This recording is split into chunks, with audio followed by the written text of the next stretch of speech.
ദൈവമക്കളുടെ മാതാവെന്ന നിലയിൽ പരിശുദ്ധ മറിയം യുഗങ്ങളായി ക്രിസ്ത്യാനികളെ സഹായിച്ചുകൊണ്ട് തന്റെ മക്കളുടെ പ്രാർത്ഥനകൾക്ക് മറുപടി നൽകുന്നു. വ്യക്തികളുടെയും കുടുംബങ്ങളുടെയും നഗരങ്ങളുടെയും രാജ്യങ്ങളുടെയും രാഷ്ട്രങ്ങളുടെയും സഹായത്തിനെത്തുന്ന പരിശുദ്ധ അമ്മയോടുള്ള ഭക്തി എല്ലാ വിശ്വാസികളിലും വർദ്ധിച്ചിട്ടുണ്ട്. 1241 തെക്കൻ ഫ്രാൻസിനെ ആകമാനം തുടച്ചു നീക്കിക്കൊണ്ടിരുന്ന ആൽബിഗേസിയൻ മതവിരുദ്ധവാദത്തെ പ്രതിരോധിക്കുവാൻ ജപമാല എന്ന ആയുധം പരിശുദ്ധ അമ്മ വിശുദ്ധ ഡൊമിനിക്കിന് നൽകുകയുണ്ടായി.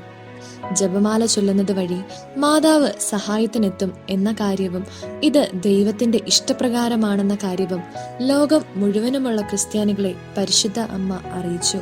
1571 ഒക്ടോബർ 7 യൂറോപ്പിൽ മഹായുദ്ധമുണ്ടായി.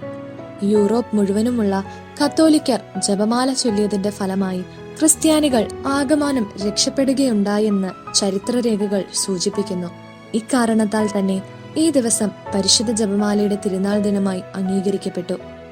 മുസ്ലിമുകളുടെ മേൽ ക്രിസ്ത്യാനികൾ നേടിയ നിർണായകമായ വിജയത്തിന്റെ നന്ദി പ്രകടിപ്പിക്കുവാനായി 1573 പിയൂസ് 5 പാപ്പായാണ് ഈ തിരുനാൾ സ്ഥാപിച്ചത്. ഒരിക്കൽ കൂടി യൂറോപ്പ് ഒരു ആത്മീയ യുദ്ധത്തിന്റെ പടക്കളമായി മാറി.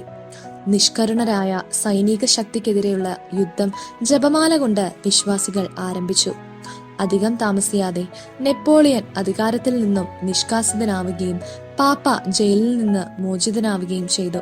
നൂറ്റാണ്ടുകളായി മാതൃത്വപരമായ സഹായങ്ങൾ നൽകിക്കൊണ്ട് നമ്മുടെ പരിശുദ്ധ കന്യക ലോകം മുഴുവനും 100 കണക്കിന് സ്ഥലങ്ങളിൽ പ്രത്യക്ഷപ്പെടുന്നത് ഇന്നും തുടർന്നുകൊണ്ടിരിക്കുന്നു.